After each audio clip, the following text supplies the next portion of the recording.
Olá, o Perfil Opinião está começando. Neste mês de outubro, comemora-se o nascimento do codificador da doutrina espírita, Allan Kardec, que tem na Bahia uma de suas maiores expressões. Divaldo Franco é reconhecido como um dos maiores médiuns e oradores espíritas da atualidade e o maior divulgador da doutrina espírita no mundo. Seus livros já foram lidos por mais de 12 milhões de pessoas e vendidos em todos os continentes. Ele foi o fundador, junto a Nilson de Souza Pereira, da Mansão do Caminho, uma obra que atende a mais de 3.500 crianças e jovens de famílias de baixa renda. E agora nós vamos ver algumas imagens que dizem muito sobre o nosso convidado. Vamos ver?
E é com muito prazer que hoje nós recebemos aqui Divaldo Franco. Prazer enorme, grata pela sua presença em nossos estúdios aqui para gravarmos e conversarmos hoje aqui no Perfil e Opinião. Divaldo, um prazer muito grande tê-lo aqui mais uma vez, né? É verdade. Já conversamos algumas. Já, e felizmente. Nunca é suficiente. Mas, Divaldo, vamos começar um pouquinho contando para as pessoas quando é que surge, quando é que o senhor é tocado realmente pela vida espírita, digamos assim? Desde criança. A partir dos 4 anos de idade, eu comecei a apresentar fenômenos paranormais. No entanto, residindo no interior, não sabíamos de que se tratava. Feira de Santana, né? Feira de Santana.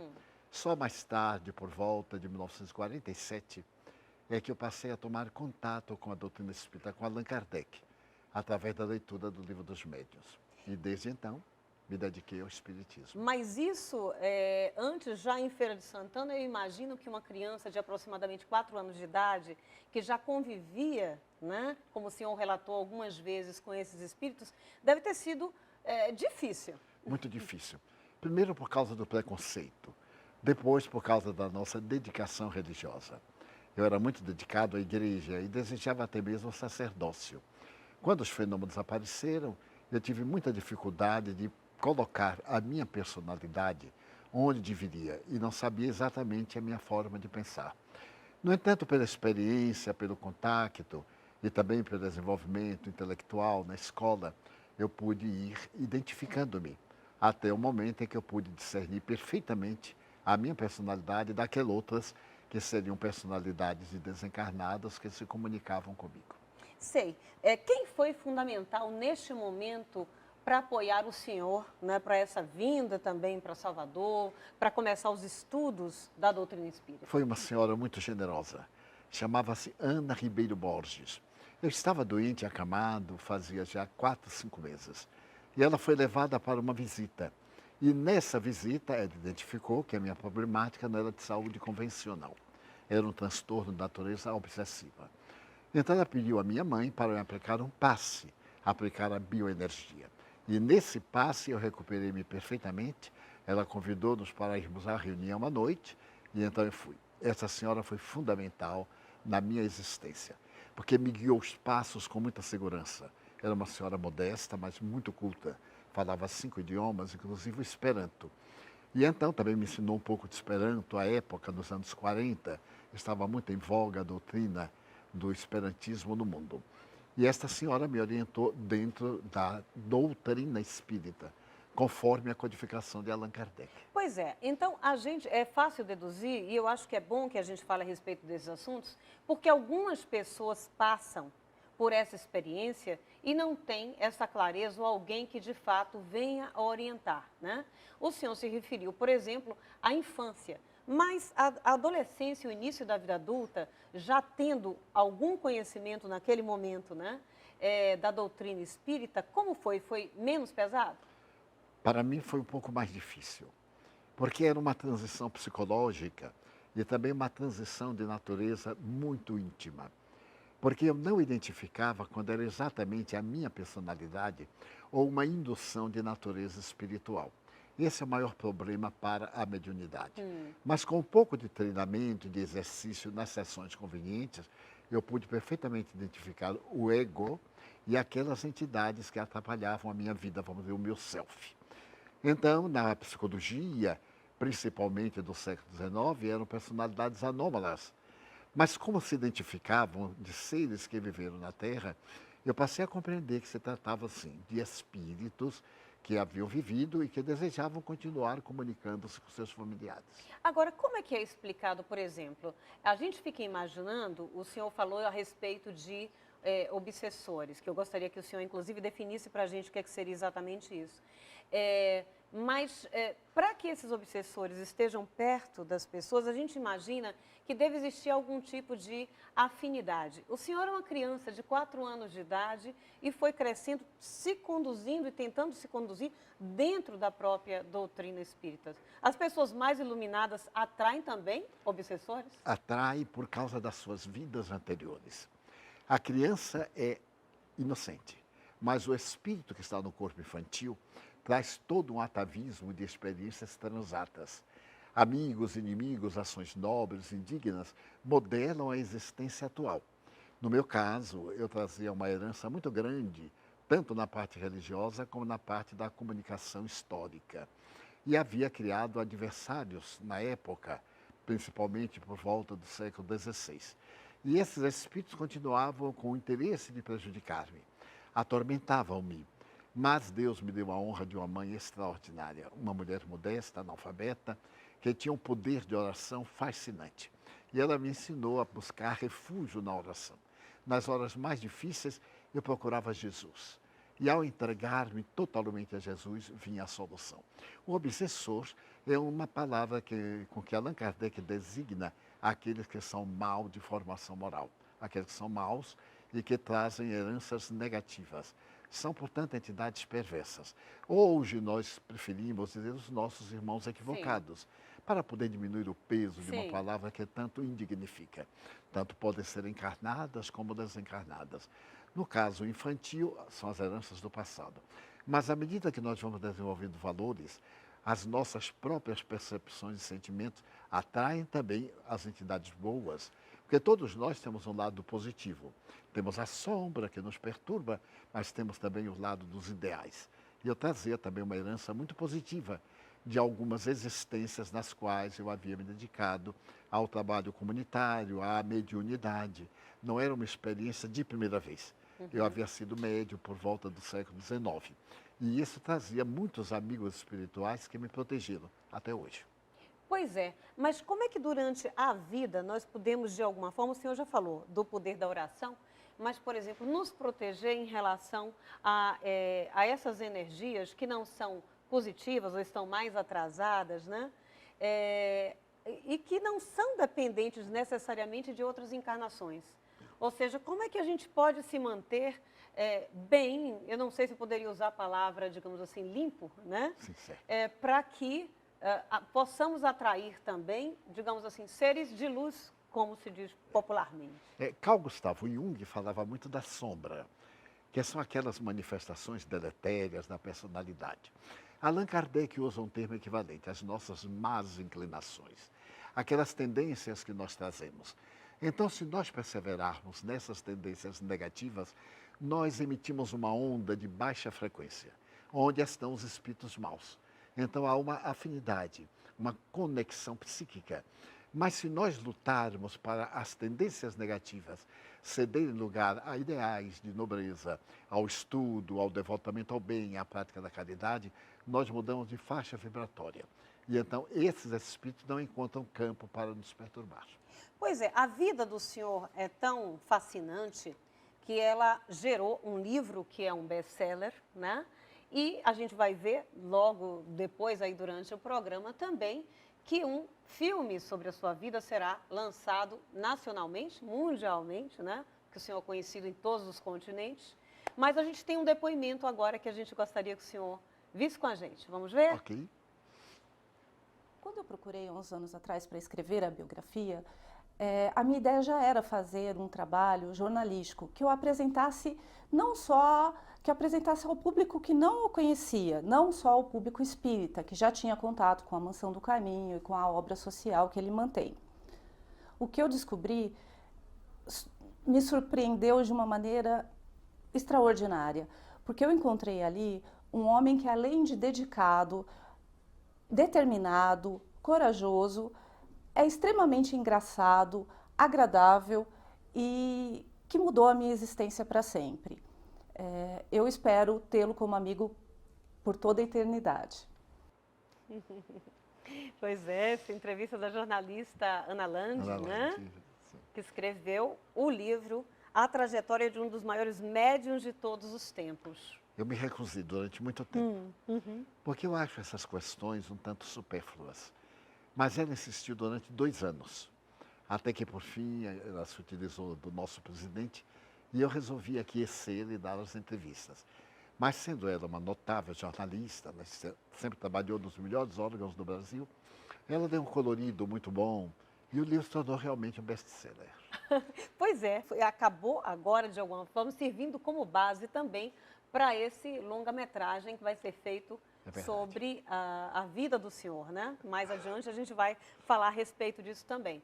Mas passada essa fase inicial, né, que o senhor nos contou um pouco, quando é que começa então a surgir essa ideia mesmo de fundação de um centro espírita, que não é a Mansão do Caminho que nós conhecemos exatamente hoje, porque foi fundada em outro lugar, não é? É verdade. Foi em 1947. Eu estava em Aracaju no mês de março, na residência de um amigo, também espírita, e ele me pediu para que eu fosse à noite à reunião e entretecesse algumas considerações a respeito do espiritismo. Eu nunca havia falado em público, e quando lá cheguei havia um público imenso, 27 pessoas. Fiquei gelado e foi muito curioso porque eu havia lido uma história numa revista célebre, o Reformador, e memorizado. Mas no momento aquilo me deu um branco e eu perdi completamente. No momento em que eu falei que não tinha nada a dizer, apareceu-me um espírito, declarou ser Humberto de Campos e proferiu, por intermédio da mediunidade de que sou objeto, uma conferência de 40 minutos. Aí eu considero o marco histórico realmente da minha vida espírita. Foi a data de 27 de março. Quando voltei a Salvador, depois do período de férias, eu comecei a fazer estudos em um pequeno grupo e resolvemos criar um centro espírita, o que ocorreu no dia 7 de setembro do mesmo ano, graças à influência de um excelente orador baiano. Ele esteve aqui em Salvador, José da Costa Freitas, e eu fiquei fascinado com a facilidade com que ele abordava o Evangelho. Aí começa a segunda fase. A terceira fase é quando eu vou psicografar pela primeira vez, em fevereiro de 1949. E o mais aí foi entrega, porque as faculdades foram aparecendo e foram surgindo as atividades e, portanto, eu me dediquei a elas. Divaldo, quando o senhor fala em faculdades, eu acho que vamos esclarecer para o público, por exemplo, uma das faculdades é essa, né, da psicografia, é Exatamente. isso? Quais são as outras faculdades que se pode desenvolver também dentro da mediunidade espírita? Allan Kardec fala com muita propriedade no livro dos médiuns que a mediunidade é uma faculdade orgânica, semelhante à inteligência, memórias, aptidões culturais e artísticas. Todos teríamos? Todos, sem exceção. Porém, em graus relativos, como nós temos a memória de indivíduos privilegiados e outros menos memorizadores. E à medida que nós vamos desenvolvendo uma faculdade, que normalmente é a psicografia ou a psicofonia, a incorporação, a escrita, outras vão aparecendo como acessórios. E os espíritos guias elegem aquelas que são mais úteis. Então nós temos a de pintura, a curadora, a de música, a de desdobramento da personalidade, a de materialização, ou também chamada ectoplasmia, em que os espíritos aparecem, a de desmaterialização, em que o médium fica transparente e pode ser fotografado aparecendo a parte posterior das costas, as cadeiras. Então há uma variedade enorme, mais de 30 especificidades. Mas no meu caso, por exemplo, foi de preferência a clarividência, com a clareaudiência, a escrita e a psicofonia. Ok. Bem, a gente sabe então que a partir daí o senhor funda um centro espírita que hoje nós conhecemos com o nome de Mansão do Caminho, que é uma obra enorme que nós teremos também a oportunidade de ver aqui durante o programa. E que com ele surgiram também muitos filhos adotivos. Quero convidar o senhor então para a gente assistir mais um vídeo agora. Ok. Contávamos com 3 anos de idade. Eu, Ednilson Pereira da Silva, e minha irmã Ednice Pereira da Silva. Quando chegamos lá, fomos recebidos por Divaldo Pereira Franco e Nilson de Souza Pereira. A nossa mãe estava com uma problemática avançada de saúde e pediu que Divaldo recebesse-nos em tua casa, na Mansão do Caminho. E ele aqueceu a ideia e abre seu coração para nos receber. E criou-nos sem qualquer preconceito ou discriminação, como seu filho que somos. É belo depoimento, né, do Ednilson Pereira Filho, não é isso? Então, fala um pouquinho a respeito disso, né, desses filhos adotivos todos que o senhor, ao longo desses 91 anos de vida, foi adotando e trazendo para o coração do senhor. A mais bela emoção da minha vida foi quando chegamos à Mansão do Caminho, um edifício de 3 pisos, e ainda não tínhamos criança.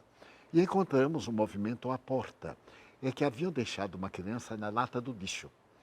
E quando eu cheguei, estava um policial que encontrou a criança e a diretora com a criança nos braços.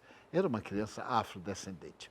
Mas a minha emoção foi tão grande, ver alguém sair da lata do lixo, ainda com muitas formigas, no sexo, na área do cordão umbilical, nas pálpebras, chorando transvairadamente, que então eu me comovi. E sabendo que aquela criança não tinha a ninguém, eu resolvi adotar como filho legítimo. Corri ao cartório e então disse que era meu filho, cometendo naturalmente um equívoco, que na época era um equívoco grave. Hoje as leis são mais benéficas, porque são gestos de humanitarismo. E eu adotei como sendo filho biológico. Logo depois vieram outros também, eu adotei todos aqueles que a situação foi mais penosa, eu adotei como filho biológico, para que eles tivessem uma origem, uma vida. E ao mesmo tempo, Nilson adotou mais 3. E os outros nós fomos adotando pelo coração. O meritíssimo senhor juiz de direito dava-nos um documento de responsabilidade e guarda. E chegamos a educar 686, que são hoje filhos com mais de 300 netos, bisnetos e caminhando para tetranetos. Meu Deus, que família enorme! Realmente é fascinante. Às vezes os encontro pelas ruas, saio poucas vezes. Ou então, ontem mesmo eu tive uma satisfação muito grande ao ir a uma clínica, porque eu estou com um ligeiro problema de hérnia de disco. A funcionária que me atendeu, o gerente da clínica, disse: eu estudei lá na Mansão do Caminho. E logo na saída, um dos responsáveis pela portaria era um neto meu. Então isso dá vida, dá sentido à vida. E mostra quanto é bom nós procurarmos ser gentis e fraternos. Ok, vamos começar então o outro bloco falando a respeito disso. Qual o nosso sentido? Que sentido nós temos diante desta vida? Daqui a pouquinho, com mais Divaldo Franco para vocês.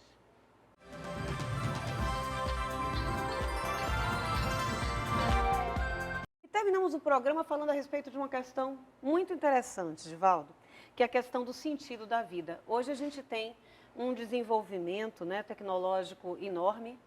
A gente tem também bens que são distribuídos para a população, guardadas todas as diferenças sociais que nós temos, mas com muito mais facilidade do que já foi muito mais no passado. Enfim, nós suprimos as nossas necessidades de alguma forma com mais facilidade. E ainda assim, as pessoas caem num vazio existencial muito grande. Qual o sentido da vida? Perguntaram a Freud qual seria o sentido da vida. E o pai da psicanálise disse que era uma insatisfação da libido. Esse sentido da vida foi contestado por Viktor Frankl, também um notável pai de uma moderna técnica terapêutica.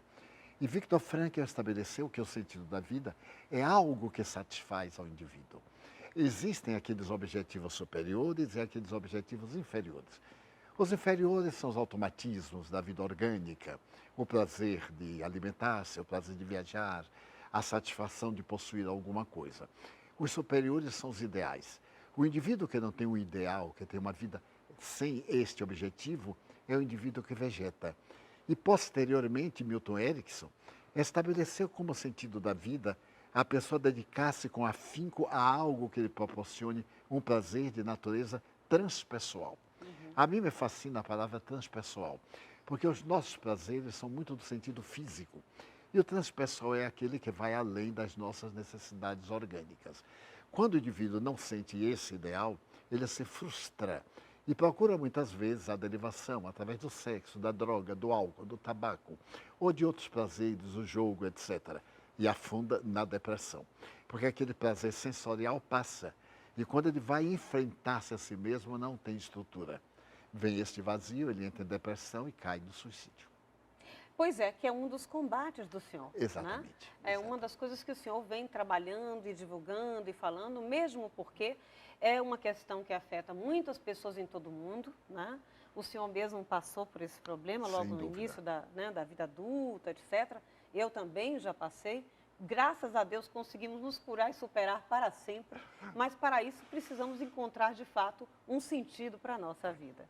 Né? É verdade. Quando o senhor fala, por exemplo, bem, as pessoas que não têm essas aspirações mais, digamos, superiores ou elevadas, né, elas acabam inevitavelmente satisfeitas todas as necessidades, caindo neste vazio, e que muitas vezes pode levar, inclusive, até a morte. Mas quem não tem isso naturalmente, como é que pode desenvolver? Amando. Curiosamente, Viktor Frankl tem uma frase notável.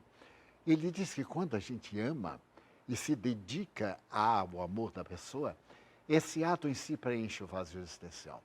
Proporcionar a felicidade à pessoa que nós não tivemos.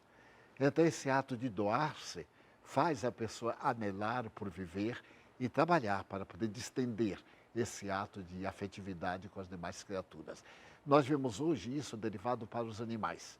Estamos vivendo um período grandioso da humanidade, que é exatamente começar essa afetividade nos animais e descobrir que na escala zoológica eles estão muito próximos de nós. Antes, há 40 anos, eram desdenhados, maltratados, era algo incômodo na sociedade.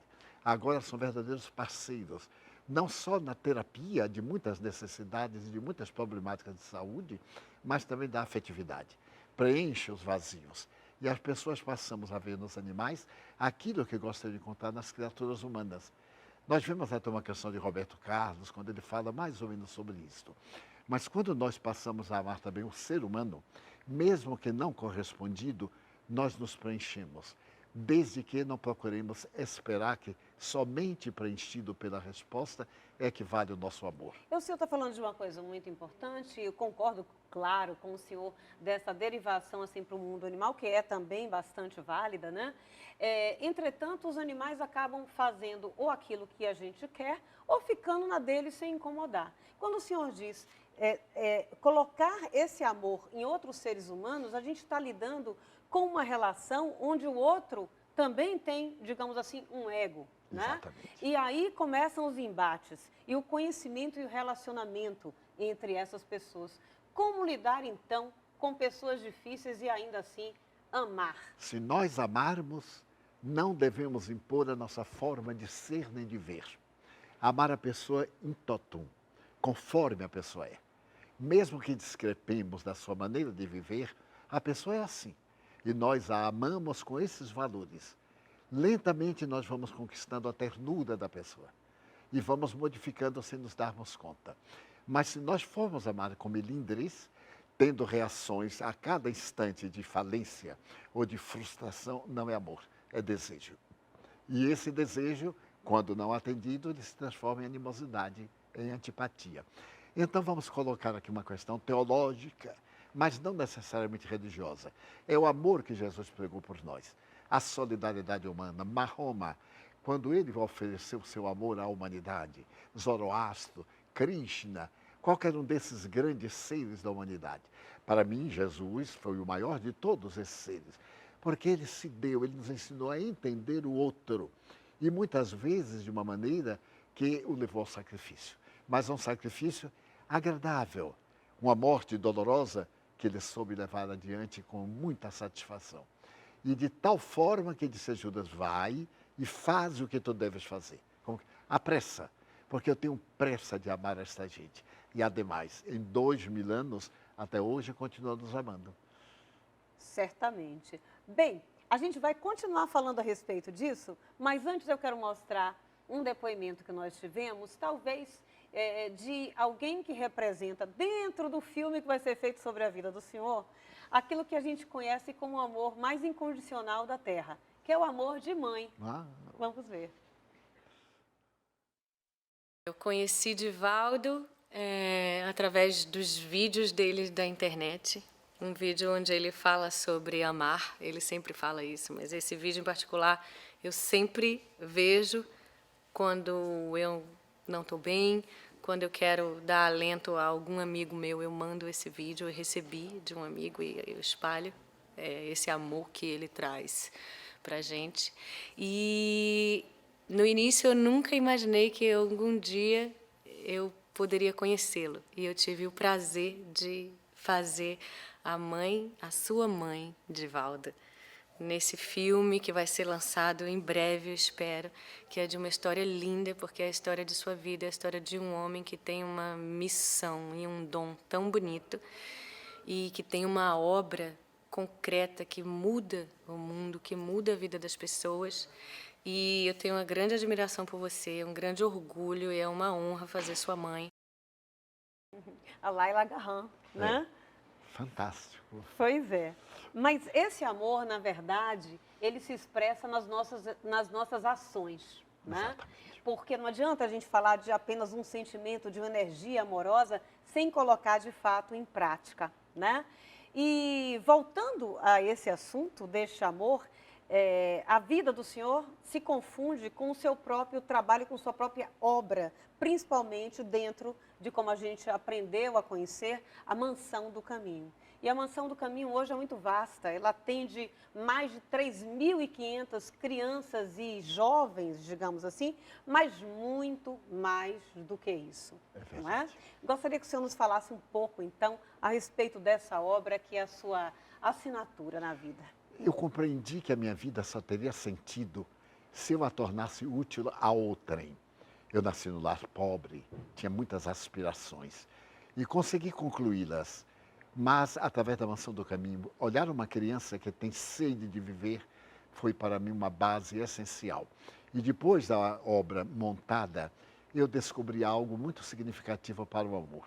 As pessoas desamadas, os chamados, eu chamo os invisíveis. O servo doméstico, a pessoa da rua, aquele que trabalha conosco e nós fazemos questão de não ver. Então eu procurei encontrar essas pessoas invisíveis, que me preenchem profundamente, porque são pessoas que necessitam de ter uma oportunidade. E graças a Deus, neste momento, estamos cuidando dessas pessoas graças ao auxílio também de um amigo muito querido, que abandonou seu país, a sua pátria, para vir nos ajudar com crianças autistas, com crianças hiperativas. E este amigo está trabalhando conosco, ele veio com sua esposa, porque também tem sede de amor. Então é esse amor não repetido, não pago, não remunerado através da gratificação da resposta que nós temos procurado viver e que aprendemos com Jesus Cristo.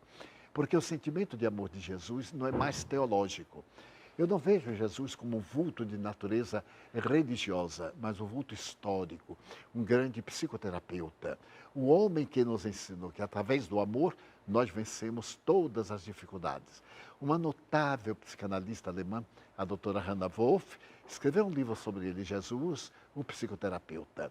E se nós conseguirmos amar através da sua óptica, nós veremos que é fantástico, estamos sempre cheios, sempre alegres, e as nossas dores, os nossos objetivos cedem lugar ao ideal de ser útil a qualquer hora. Então isso dá sentido à vida. O que é a caridade, né, para o mundo espiritual e para a nossa evolução? É esse amor quando colocado em prática. Allan Kardec elegeu a palavra caridade e me parece fantástico, porque Moisés veio e nos falou da lei, o respeito à lei, que organiza, que dirige. Jesus veio e falou sobre o amor, a entrega. Kardec então vem e pega esse amor na mais alta qualidade, é a ação da caridade. Fazer por outrem o que gostaria que outrem lhe fizesse. E é fascinante quando o apóstolo Paulo, na sua mensagem gloriosa, fala sobre a caridade, hoje traduzida como amor, a virtude por excelência. Então, para nós espíritas, a caridade não é apenas dar coisas, é também dar-se. Dar um sorriso, um aperto de mão. Entender o outro, desculpar-lhe, é a caridade moral. Porque aquela material, até os maus fazem entre eles. Mas esta caridade de alguém ser pérjulo com nós outros, proceder mal e nós mantermos, porque compreendemos que ele está numa faixa de evolução ainda primária e merece, ao invés do reproche, ele merece a compaixão. É este a proposta, como Buda fazia, aquela compaixão da entrega. Ou tudo que nós fizemos com a paixão de servir e de amar. Então é a caridade. Ok. Falando um pouco mais a respeito desse filme sobre a vida do senhor, né? Nós temos mais um depoimento, depois a gente comenta um pouquinho. Vamos ver. Um filme que se dedica àqueles que hoje pensam em suicídio, àqueles que estão deprimidos. E se uma única alminha, né, se uma única pessoa desistir do suicídio, depois de ter visto esse filme, tudo terá valido muito a pena. E eu devo tudo isso a você. E esse filme é para você e foi feito com muito amor, muito, muito, muito amor. Por mim, pela minha equipe, pelos meus atores, que tiveram uma dedicação extrema. E eu tenho certeza que a nossa equipe invisível também trabalhou de forma muito intensa. Então, é isso. Você é um revolucionário do amor, do único instrumento que Deus nos deu para nos libertarmos de nós mesmos. É o amor. E só resta essa alternativa, amar. Isso eu aprendi, essa lição eu já aprendi. E eu espero que o filme, de alguma maneira, toque o coração das pessoas. Muito obrigado por tudo. Eu espero que esse filme foi feito para você e eu espero que você goste desse filme. Edivaldo, é o depoimento aí do Clóvis Melo, né, o diretor do filme, né? É verdade. Como é que você está esperando esse filme, assim? Como é que você está sentindo essa Primeiro eu fiquei questão de muito fazer? surpreso deles, porque eu considero a minha vida lealmente destituída de qualquer destaque. Eu acho tão natural o pouco que me ocorre fazer e vejo tanta gente, porque a nossa casa é uma instituição de amor. São tantas pessoas abnegadas, senhoras que renunciaram à vida para tomar conta dos filhos dos outros. Vocês têm um número grande de voluntários da Temos Mansão quase Comum, né? 400, 400. diariamente, uma média de 200, 250 cada dia, e que se dedicam pelo prazer de ajudar. Então isso me comove, mas também trazem seus problemas, suas angústias, suas dores, porque não podemos dissociar o indivíduo de si mesmo, mas que estão lutando para tornar o mundo melhor. Eu sou muito otimista, eu creio no mundo melhor, porque eu tenho visto lições notáveis do amor da criatura humana. Lições modestas, um abraço, um aperto de mão na rua, ceder o lugar numa fila. Ainda hoje eu estava vendo uma fotografia de uma jovem que, vendo uma fila muito grande, chegou uma senhora de idade e pagou. Disse, olha aqui, tome o bilhete, pegue o metrô. Lá em São Paulo, ela ficou aturdida. Quando se voltou para agradecer, não viu mais a senhora. Viu que ela estava ajudando uma outra pessoa. Então, que sentido notável desta vida. Então, é isso que me comove. E que todos nós podemos fazer. Não estarmos de ponta de lança, não estarmos armados, estarmos amando. É a resposta da vida. Bem, a gente falou aqui de um livro que foi feito sobre a vida do senhor. Falamos também de um filme a ser lançado sobre a sua vida, né? O senhor fala muito a respeito de autores e de grandes psicólogos, psiquiatras, ou seja, pessoas que pensam sobre o autoconhecimento, né? Como é que a gente pode fazer essa diferenciação exatamente entre o nosso espírito e o nosso ego? E a importância disso? Através da reflexão.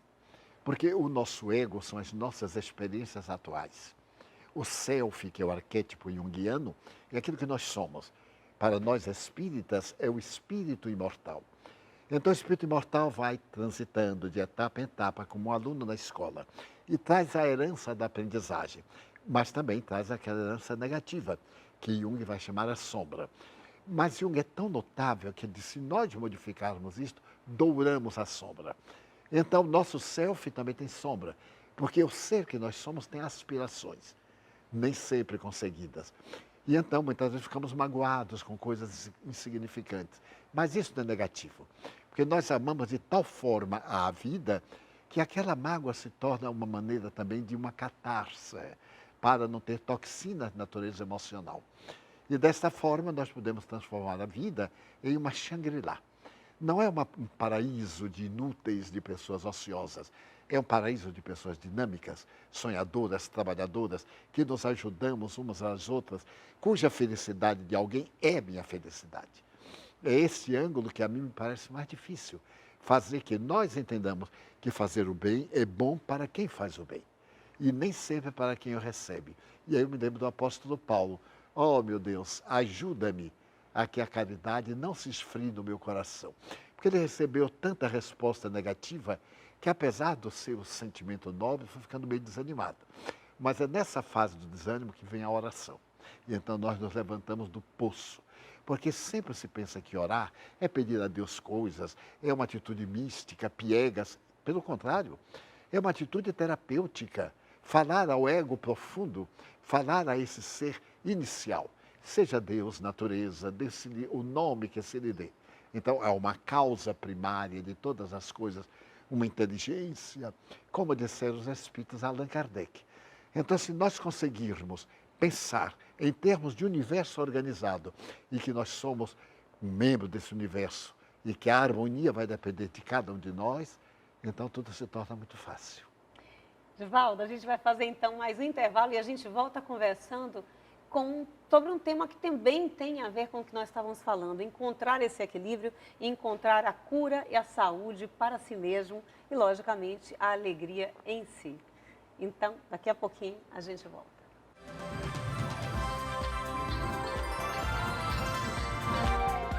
Estamos de volta com o Perfil Opinião e hoje nós estamos aqui conversando com o médium espírita, fundador da Mansão do Caminho, Divaldo Franco, que nos alegra e nos honra muito aqui no Perfil mesmo.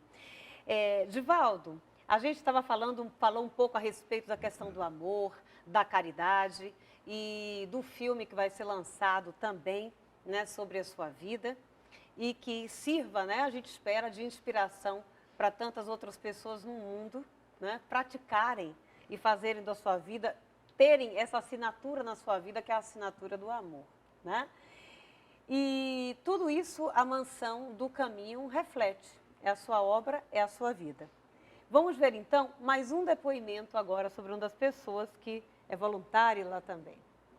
Pronto, é um centro de parto normal. Observem que tudo aqui é muito livre, a liberdade de todas as pessoas, da gestante, né, agora puérpera, que é Samara, do bebezinho, Heloísa, da vovó, de todas as pessoas que estão aqui, doulas, enfermeiras obstétricas, auxiliares de enfermagem, médico obstetra, enfermeira obstétrica, enfim, todos os profissionais, entendeu, que na realidade estão voltados para a assistência ao parto humanizado, o parto com dignidade. E aqui esse espaço, entendeu, é muito livre, é uma área de convivência, no sentido de que há uma liberdade plena das pessoas parirem no quarto PPP, estarem aqui, passearem, fazerem refeição. Se quer fazer refeição no quarto, faz. Se quer fazer refeição aqui, faz, junto da equipe. Ou seja, não há nenhuma restrição, porque o modelo é um modelo diferente do modelo hospitalar, entendeu, que tem uma série de controles. Aqui o controle na realidade é feito de coração a coração, tudo é feito como o Divaldo Franco, entendeu,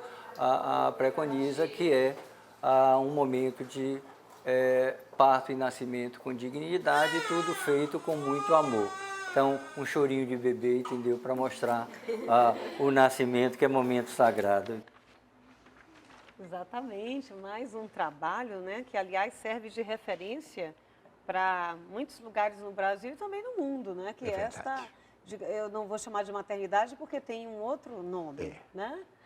Então, essa casa de parto natural é a única mesmo assim dedicada ao parto verdade. natural em Salvador, né? Nós mantemos uma ambulância para alguma emergência, logo transferimos a parturiente para o parto cirúrgico, uma exigência maior hospitalar. E o atendimento é bem grande também, Bem Divaldo? grande. Nós já tivemos mais de 4.000 partos, todos com êxito. É uma verdadeira bênção e absolutamente gratuito. Fazemos questão de ser tudo absolutamente gratuito. Mesmo que a pessoa queira remunerar, não aceitamos. Se quer colaborar na obra do bem, é outra coisa. É exatamente o que eu ia perguntar para o senhor, né? Como é que se tem mantido, digamos assim, a Mansão do Caminho, que hoje está numa área de mais de 82 mil metros quadrados, ou seja, que tem várias edificações e que se distribui dentre as suas, digamos assim, missões dentro do lado educacional, social, atendimento também de pessoas mais velhas que não têm para onde ir, crianças, né, como a gente viu, jovens, adultos, essa maternidade, tudo isso foi nascendo de acordo com a necessidade, principalmente da área em que estava situado? Foi nascendo à medida que apareciam as necessidades. No início era um orfanato tradicional, mas foi superado pela psicopedagogia. Nós adquirimos uma área grande, somos pioneiros dos lares substitutos na América do Sul e logo depois vimos também que as crianças ficavam muito protegidas e quando saíam encontravam um mundo hostil. Então nós fizemos uma comunidade aberta. Passam o dia todo na instituição, à noite vão para casa apenas para dormir. A grande maioria leva também o lanche da noite. Pão, manteiga, leite, café, açúcar, porque passa por 4 refeições durante o dia. Então, o nosso trabalho, o objetivo é dignificar a pessoa. Porque nós necessitamos de fazer que as pessoas entendam que o trabalho não é um castigo, é uma benção. E o trabalho é terapêutico. Nós vemos hoje como as obras de assistência social estão cheias de voluntários, portadores de depressão e de outras enfermidades com as suas sequelas. E então fizemos uma comunidade para a comunidade. Ela é toda aberta à comunidade do Pau da Lima e, graças a Deus, é vitoriosa, porque nós já atendemos a mais de 110 mil pessoas. Ok, Divaldo, vamos ver então mais um depoimento agora.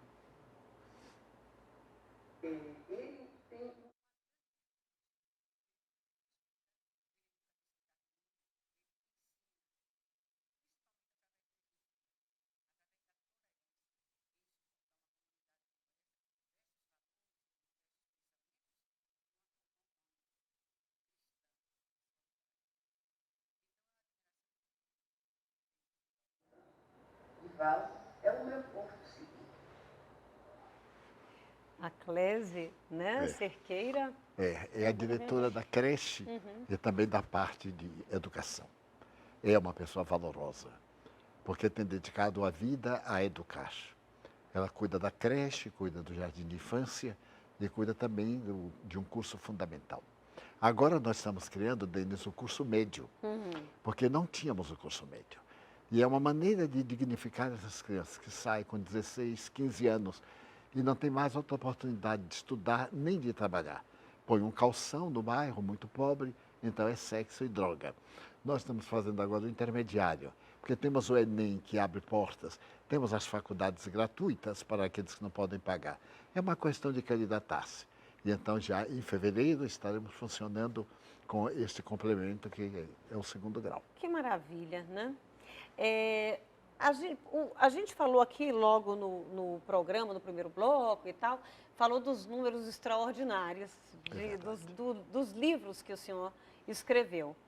Eu disse aqui que foram mais de quase 300 livros, mais de 12 milhões de leitores em todos os continentes, em mais de 70 países, em mais de 19 idiomas, né? Traduzidos também. Como o senhor explica esse desejo por esse conhecimento em todos os continentes, né, do nosso planeta, sendo que em muitos deles, em alguns países, as pessoas se declaram, inclusive, descrentes num ser superior. É que é muito curioso o Espiritismo. O Espiritismo é uma ciência, mas uma ciência que tem uma filosofia de vida e tem naturalmente uma ética religiosa. Todos nós temos perguntas, o Espiritismo tem respostas. Por que eu sofro? Qual a razão dos meus problemas? Onde nasci? Por que estou aqui? Qual a razão do meu insucesso? Da minha enfermidade degenerativa? E o Espírito vai mostrar que através da reencarnação, nós somos os construtores da nossa vida e nos dá uma filosofia otimista. Todo o bem que eu faço, estou fazendo para mim mesmo. Mas o meu próximo é a meta. Através dessa meta, que é o meu próximo, eu me torno feliz. Então, ele dá um sentido existencial. E, ao mesmo tempo, me torno uma pessoa com uma fé raciocinada. Então, eu não posso crer que Deus vai me castigar. O Senhor do Universo, de bilhões de galáxias, não vai cuidar de uma pessoa e puni-la. Então, para nós, este ser, entre aspas, é um pensamento dilatado, é uma energia pensante que abarca todo o universo. E nós somos vermes pensantes. Através da nossa harmonia interior, nós conseguimos contribuir para este mundo que é o reino dos céus. Normalmente as religiões dizem que o reino dos céus é depois da morte. Não, é antes da morte. É o estado de consciência. Porque eu serei amanhã aquilo que sou hoje. Se eu tiver uma vida reta, digna, não é necessário ser santo nem puritano. Basta ser honesto, basta cumprir com seus deveres, basta ser útil. Então, isso eu levo comigo, é um reino dos céus, porque não tem os conflitos. Os meus são conflitos menores, conflitos existenciais, mas que não me atormentam ao ponto de dar o objetivo da vida. Então, o Espiritismo tem conseguido encher as vidas que têm sede de Deus. Eu não poderia passar essa entrevista sem perguntar de Joana de Ângeles. Gostaria que o senhor nos falasse. Joana de Ângeles é um pseudônimo. Desde muito jovem eu via uma luz, mas uma luz como spotlight, ora azulácea, ora sulferina, e escutava uma voz melodiosa. Mas ao conviver com as pessoas, todos me perguntavam quem era meu guia espiritual. E eu lhe perguntava essa voz. E a voz dizia, teu guia espiritual é Jesus. E eu não gostava, confesso. Ele dizia, mas Jesus é o guia de todo mundo. Eu quero um guia para mim. E eu sentia que o ser não me dizia nada. Somente quando adquiri a idade da razão, da reflexão, revelou-se-me que se tratava da monja, que aqui na Bahia foi Joana Angélica de Jesus, a heroína da independência da Bahia. E que, por sua vez, havia sido, no passado, Sor Juana Inês de la Cruz, a grande religiosa mexicana, que, através do convento de São Domingos, tornou uma das maiores feministas, a primeira, aliás, das Américas, e teve uma vida extraordinária como literata. A sua obra é colossal. E no México, ela é venerada como ser de grande valor. E no mundo inteiro, de alguma forma. E ela me foi revelando outras reencarnações. É um ser maternal, que me disciplinou. Porque todos nós temos determinados hábitos, nem sempre corretos. E ela se tornou assim a mãe que me orientava para o bem, com ternura, mas com severidade. Porque eu noto que pessoas supõem que o guia espiritual é como um vaqueiro, um guarda-costas. Não exatamente. É um guru, é um mestre, é um mentor que nos orienta com seriedade, diante de quem nós podemos ter muita ternura, mas não chegarmos ao ponto da vulgaridade e do desrespeito. Joana de Ângeles é assim. E me fascina o amor que ela tem. Eu já psicografei mais de 500 mensagens sobre o amor. E um dia ela me disse, vou escrever um livro, Garimpo de Amor. E são 30 mensagens sobre o amor. Eu disse, mas minha irmã, como é que a senhora pode falar tanto sobre o amor? Ela sorriu e me disse, meu filho, estou apenas conversando. Porque o amor é a alma de Deus e Deus é a alma do amor.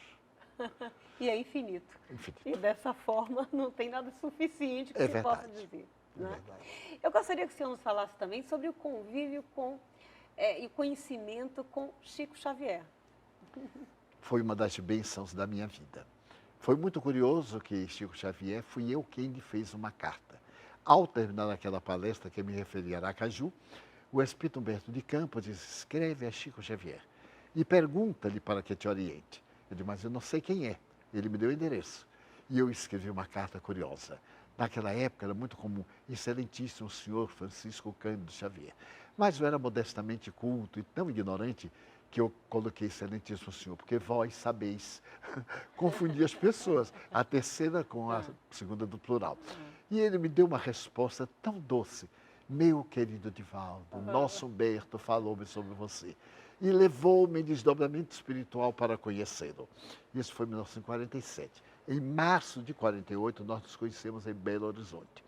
E este homem, modestíssimo, uma alma encantadora, portador de uma mediunidade que eu considero sublime. Mas o que a mim me encantava era o ser, era o homem. A pessoa nunca se jactou. Jamais teve assim um gesto que me parecesse de presunção ou de superioridade. Era a doçura e o amor em particular.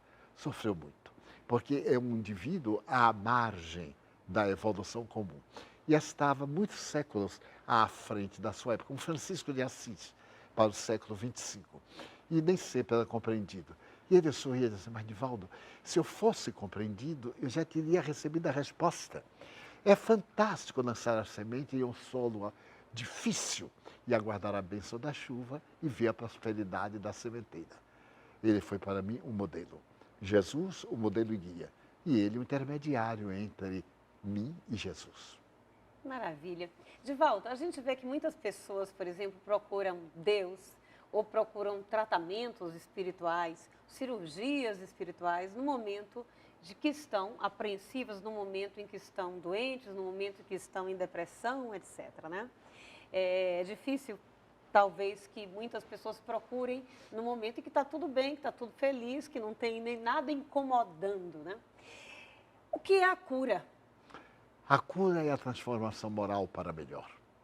Porque muitas vezes nós recuperamos a saúde orgânica, mas os fatores dissolventes da problemática estão no íntimo. Se nós não modificarmos o íntimo, nós criamos um desequilíbrio de natureza vibratória no organismo. Porque para nós, o ser humano é constituído de 3 elementos. O espírito, um envoltório, que o povo chama corpo astral, e Allan Kardec denominou perispírito, e a matéria. A matéria imprime no perispírito os hábitos. E o perispírito imprime no espírito as conquistas realizadas. Então, todo ato nosso é de natureza perpétua. Digamos na linguagem junguiana, é a psique. Essa psique é indestrutível. Daí, em nosso inconsciente coletivo, nós temos as experiências de outras reencarnações. No inconsciente individual, nós temos as experiências desta existência. Então, buscar a saúde temporária é um equívoco. Buscar a saúde integral, a saúde real. Há cerca de 16 meses estou com uma problemática natural, uma problemática do nervo ciático. Já estive com 8 médicos, já realizei cirurgia, terapêuticas especializadas. E os amigos me dizem, por que os espíritos não lhe curam? Eu digo, confesso que ainda não lhes pedi que me curassem. Porque o corpo está me dizendo que algo está errado em mim e que eu preciso corrigir. É a nova filosofia da saúde e doença. Porque saúde não é ausência de doença. Às vezes eu posso estar com um câncer sem ter a sensibilidade. É esse estado de bem-estar interior. E me pergunto, dói? Eu digo sim, dói muito. Eu procuro tomar sempre analgésicos para que as dores sejam diminuídas. Mas tenho certeza que faz parte da minha vida. E isso não me vai interromper a alegria de viver, porque é um acidente orgânico. E vejo pessoas com outros problemas muito mais graves, no entanto, vendendo saúde, entre aspas. Daí, essa ideia de conseguir a saúde, a cirurgia espiritual para curar o corpo, é muito interessante, mas é paliativo. Tem que curar o psiquismo, o ser que somos, a alma. A alma saudável vai gerar o corpo saudável. Bem, eu acho que agora eu só tenho tempo para fazer mais uma pergunta. E minha pergunta é a seguinte, qual é o papel do perdão na nossa saúde, na nossa vida, na nossa autocura? É essencial. O perdão, eu vou utilizar de uma imagem que me impressionou muito. Se nós pegarmos uma violeta e pisarmos na violeta, ela nos perdoa perfumando o pé.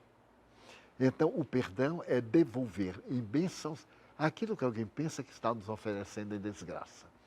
Mas me diz assim, mas eu não consigo perdoar. E faz muito bem. Porque o perdão não tem nada a ver com a memória. A memória é a lembrança, está fixado. Quanta coisa gostaríamos de lembrar e não lembramos. E quantas lembramos e gostaríamos de esquecer. O perdão é não devolver o mal e, na primeira oportunidade, fazer o bem. Lembrar é um fenômeno orgânico. Toda vez que olharmos a pessoa, lembraremos. Até que se torna tão natural que perde o sentido. Então, perdoar é amar em profundidade, a ponto de não retribuir o mal de natureza alguma. E a nós mesmos também. A começar de nós. Porque somente quando nós nos amamos é que podemos entender quanto é difícil ser equilibrado. Se eu não me amo e não me perdoo a mim mesmo, como eu posso perdoar a outrem? Daí o Evangelho de Jesus. Amar a Deus acima de todas as coisas e ao próximo como a si mesmo. Aqui eu inverto auto-amor, alo-amor, amor a Deus. Divaldo, uma maravilha, grata por essa entrevista, né? Espero ter a oportunidade de entrevistá-lo ainda muito mais sobre outros temas também, né? Que interessam a grande parte da população. Grata pela sua existência, pelo trabalho magnífico feito na Mansão do Caminho, toda a sociedade agradece. E que você continue com muitos anos de vida, né?